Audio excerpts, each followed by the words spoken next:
Roca যায়নি, যাবে না।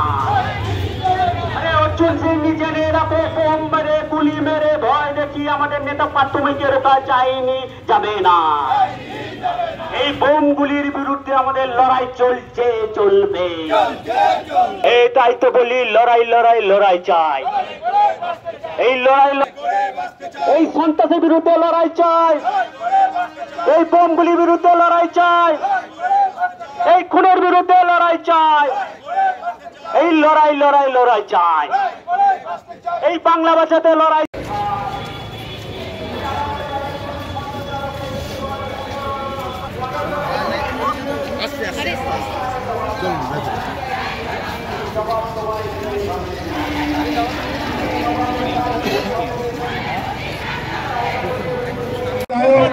सोमनाथ श्याम महाशय के तार वक्तव्य अनुरोध करছি।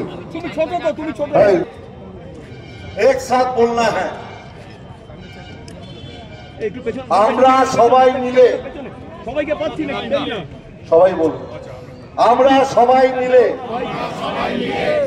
ব্যারাকপুরের বুকে অর্জুন সিং যে গুন্ডারাজ কায়েম করেছিল, মমতা ব্যানার্জির আশীর্বাদ মাথায় নিয়ে, অভিষেক বন্দ্যোপাধ্যায়ের সেনাপতিত্বে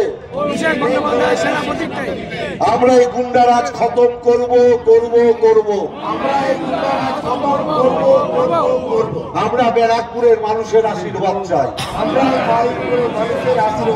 বক্তব্য রাখছেন না পুলিশ। আমি প্রথম দিন থেকেই বলছিলাম যে অর্জুন সিং খুনিদের ভিন রাজ্যে উত্তরপ্রদেশ বিহার লুকিয়ে রেখেছে। সেটাই প্রমাণ হলো যে অর্জুন সিং এদেরকে খুন করিয়ে তাদেরকে অন্য রাজ্যে পাঠিয়ে দিয়েছিল। কিন্তু পশ্চিমবাংলার পুলিশ এতটাই তৎপর যে তাদের সেই উত্তরপ্রদেশ থেকেই খুঁজে বার করে নিয়ে এসছে। এই জন্য রাজ্য পুলিশকে ধন্যবাদ।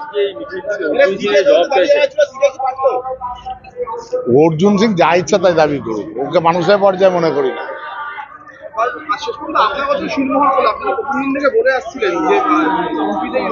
খুনিরা খুন করে এখান থেকে সোজা মজদুর ভবনেই ছিল, ওখান থেকে অর্জুন সিং ওদেরকে বালিয়ায় পাঠিয়ে দিয়েছিল, উত্তরপ্রদেশের বালিয়া।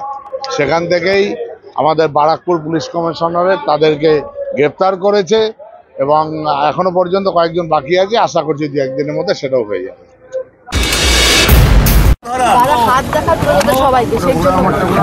পুলিশ খুঁজছে মূল অভিযুক্ত একা রাজেশ সাওনা, যারা মেরেছে তারা সবাই মূল অভিযুক্ত। তাদের মধ্যে দুজনকে আজকে উত্তরপ্রদেশের বালিয়া থেকে পাওয়া গেছে, পুলিশ অ্যারেস্ট করেছে। রাজেশও কোথাও অর্জুন সিং এর কোনো একটা ডেরায় লুকিয়ে আছে, পুলিশ বার করে আনে। একটা বিনোদ সিং এর নাম বলছিল, বিনোদ সিং এখানকার গৌরীপুরের একটা মানুষ, ও বোধহয় গৌরীপুর স্কুলে টিচারই করতো বোধহয়। ওদের কিছু একটা কাগজপত্রের প্রবলেম আছে, এরকম একটা কিছু হবে আর কি, এখানেই থাকে। তো ও সন্তোষের মাকে 4 দিন 5 দিন আগে বলে এসছে, আপনার ছেলেকে সাবধান করে দিন, আপনার ছেলের কিন্তু বিপদ হচ্ছে। ওই বাড়িতেই তো অর্জুন সিং এসে আড্ডা মারে। আজকে কি শপথ নিলেন সব বিধায়ক এবং যে ভাটপাড়ার বুকে যতদিন না গুন্ডারাজ শেষ না হচ্ছে, আমরা এই ব্যারাকপুরের বুকে, ব্যারাকপুর লোকসভা, যতদিন না অর্জুন সিংয়ের এই গুন্ডারাজ শেষ না হচ্ছে, মমতা ব্যানার্জির নেতৃত্বে আমরা মানুষকে সঙ্গে নিয়ে সেই লড়াই লড়ব। কল্যাণীতে আজকে বাজি বিস্ফোরণ হয়েছে, মারা গেছে প্রায় 4 জনের বেশি, একজন আশঙ্কাজনক। ওটা নদিয়া জেলা নেতৃত্ব বলতে হবে। শুভেন্দু অধিকারী বলেছেন এই সন্তোষ যাদব মার্ডার কেসের জন্য আপনি এবং অলোক রাজুরিয়াকে প্রত্যক্ষভাবে দায়ী করছেন। শুভেন্দু অধিকারী অনেক বড় নেতা, ওর সম্পর্কে আমার কিছু বলার, বাইরে থেকে লোক আনতে হবে।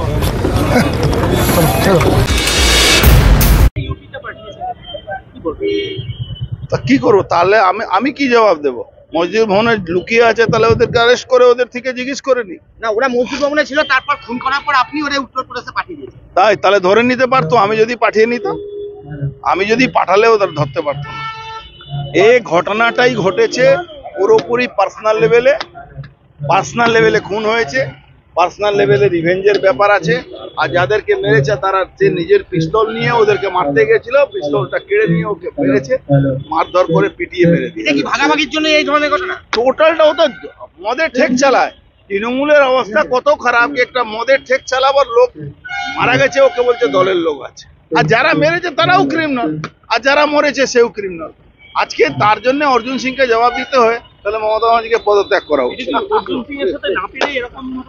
তা আর কি আছে, সারাদিন অর্জুন সিং মিটিং এ শুনলেন না? বলছে 26-এ ভাটপাড়ায় নাকি আপনি কোনো জমি পাবেন। ভালো তো, ভাটপাড়া জমি পাবো না কি পুরো বাংলা আমরা জমি পাবো না সেটা সময় বলবে।